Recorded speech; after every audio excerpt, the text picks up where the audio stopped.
दोस्तों, कहते हैं डूबते को तिनके का सहारा, पर क्या कभी ये सुना है कि डूबते को डूबे हुए का सहारा।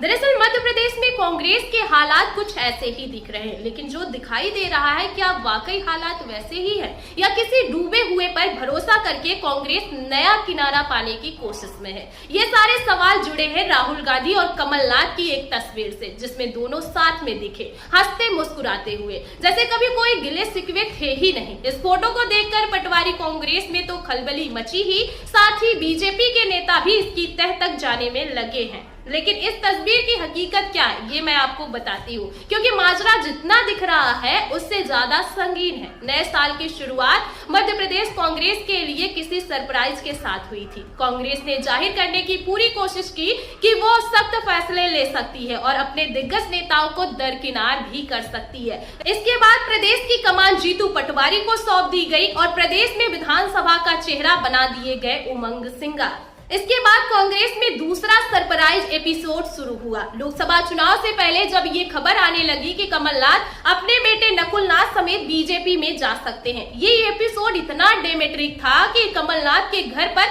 कब कौन सा झंडा लगा, कौन सा उतरा, फिर कौन सा लगा तक मीडिया की नजर थी। हालांकि झंडों की जुबानी कोई पुख्ता खबर बाहर नहीं आई। कुछ देर बाद ये क्लियर हो गया कि कमलनाथ कहीं नहीं जा रहे। हालांकि कमलनाथ अपना गढ़ बुरी तरह हार गए थे। गढ़ यानी कि छिंदवाड़ा, यहाँ से उनके बेटे नकुलनाथ को कांग्रेस ने टिकट दिया था। इस हार के बाद कमलनाथ बहुत दिन तक सक्रिय राजनीति से गायब ही दिखाई दिए। अटकलें ये भी लगी कि बीजेपी जाने को तैयार कमलनाथ से अब आला कमान खफा है, लेकिन एक तस्वीर ने सारी फिजा ही बदल दी। इस तस्वीर में राहुल गांधी अपनी जानी पहचानी व्हाइट टी शर्ट में है, तो कमलनाथ भी सफेद कुर्ते में दिख रहे हैं। दोनों के फेस पर एक्सप्रेशन साफ कर रहे हैं कि दोनों के दरमियान मीटिंग भी बहुत खुशनुमा रही है। वहीं इस तस्वीर से खलबली तो बीजेपी और कांग्रेस दोनों खेमे में मची, लेकिन बीजेपी ने इस खलबली को चटकारे के रूप देने की कोशिश की और कुछ नेताओं ने ट्वीट भी कि जीतू पटवारी की छुट्टी होने वाली है। कांग्रेस के बहुत से नेता ये भी नहीं समझ सके कि अचानक ये मुलाकात क्यों हुई है। एक बार फिर ये अटकलें जोर पकड़ने लगी कि जीतू पटवारी बार बार नाकाम साबित हो रहे हैं, इसलिए अब आला कमान ही दोबारा जिम्मेदारी संभालेंगे।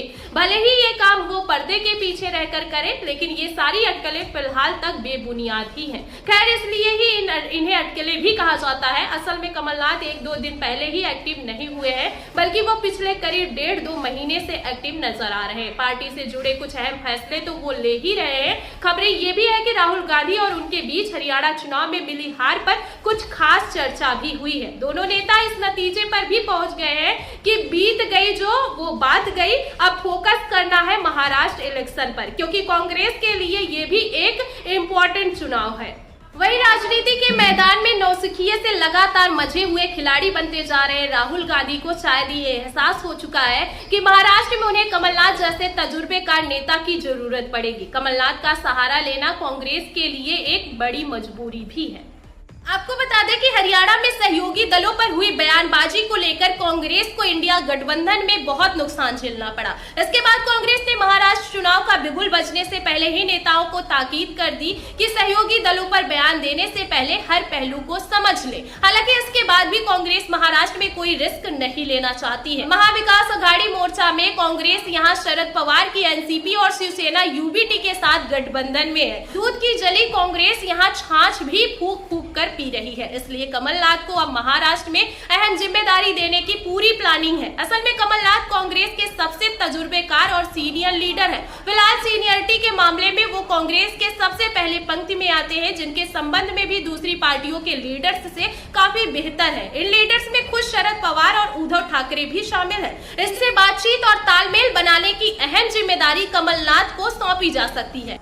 अब कमलनाथ इसी भूमिका में महाराष्ट्र में हो सकते हैं। कमलनाथ को कांग्रेस बड़ी जिम्मेदारी दे सकती है, इसलिए मैं कहूं कि कमलनाथ भले ही छिंदवाड़ा ना जीत सके हो, फिर भी ऐसे मजबूत तिनके हैं जो कांग्रेस की नैया को बुरी तरह से डूबने से बचा सकते हैं। शायद इसीलिए तस्वीर शेयर की गई है और ये मैसेज देने की कोशिश की गई है कि कमलनाथ का कद कतई कम नहीं हुआ है। हालांकि इसका आगे चलकर मध्य प्रदेश की राजनीति पर कितना असर पड़ेगा ये फिलहाल कहना मुश्किल। फिलहाल आप सभी को क्या लगता है इस मामले में? क्या कमलनाथ को ये जिम्मेदारी देना कांग्रेस की मजबूरी है? कमेंट बॉक्स में अपनी राय जरूर